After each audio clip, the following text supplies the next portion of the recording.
Senate Majority Leader Mitch McConnell putting a vote on the Republican health care bill on hold and urging senators to get a compromise done by this Friday. Minnesota Republican Congressman Jason Lewis joins me now. Okay, Friday, let's think. That's only in a couple days. Right. You sit on the House Budget Committee, so then let me ask you, do you think it'll get done by then? Well, it's hard to say. They can get a deal done or they can come to an agreement on a framework. The vote's not going to happen. But I'll tell you, Julia, if I had $1 for every time health care reform has been pronounced dead in the House or the Senate, I'd probably be in a different line of work. This is just the legislative process, and you're trying to appeal to a couple of sides here, just like we did in the House. We got it done here. We took the tough vote. We didn't let the perfect become the enemy of the good, and we moved health care reform forward. The Senate needs to do that as well. Do you think the GOP should try to pass something before the break? Well, I'm not so certain that that's necessary before the July 4th break. I definitely think health care reform ought to be passed before the August recess, if for no other reason to give the insurance markets time to stabilize for next year. Okay, I want to play some sound here of Senator Lindsey Graham speaking today about that so-called deadline, for Friday before the July 4th break. Let's listen. Right. If we don't reach agreement by Friday is probably the end of a sole party effort for health care. Then if we don't reach by Friday, then the way forward is, as Obamacare collapses, challenge Democrats to work with us to find something better. Republicans really wanted to get this done. They needed to get this done, and they don't have the support at this point.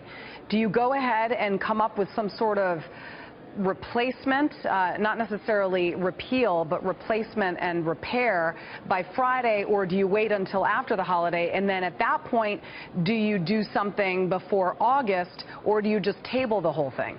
Well, you don't table it because we have to do something. If you take a look at premiums doubled since 2013, a third of the country has one insurer. Aetna has pulled out of all the Obamacare exchanges. In Minnesota, we had to bail out the Obamacare exchange. Premiums gone up 55, 67% the last couple of years in my home state. So doing nothing is simply not an option. I'm not certain if it's going to do a whole lot of good to reach out to too many Democrats. They've made it clear they're not going to lift a finger on health care reform and help the Republicans. So the GOP just needs to get it done in the Senate. And it can if people realize that this is part of a pretty big and bold Republican platform. Health care reform, tax reform, infrastructure plan. All of that rests upon this. So it needs to get done.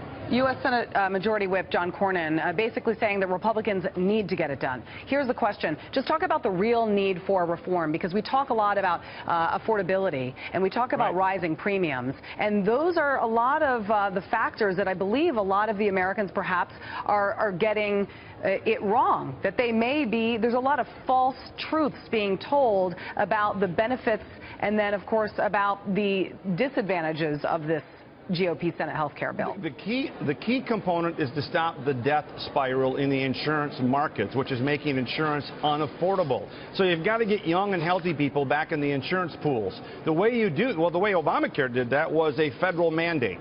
We're going to do it by a market incentive to lower premiums. And when you lower those premiums, people will come back in. So you have to undo the mandates. You have to undo the price controls, let premiums drop so young and healthy can buy catastrophic coverage and come back into the markets to stabilize them. All right, Congressman Jason Lewis, thank you very much. You bet.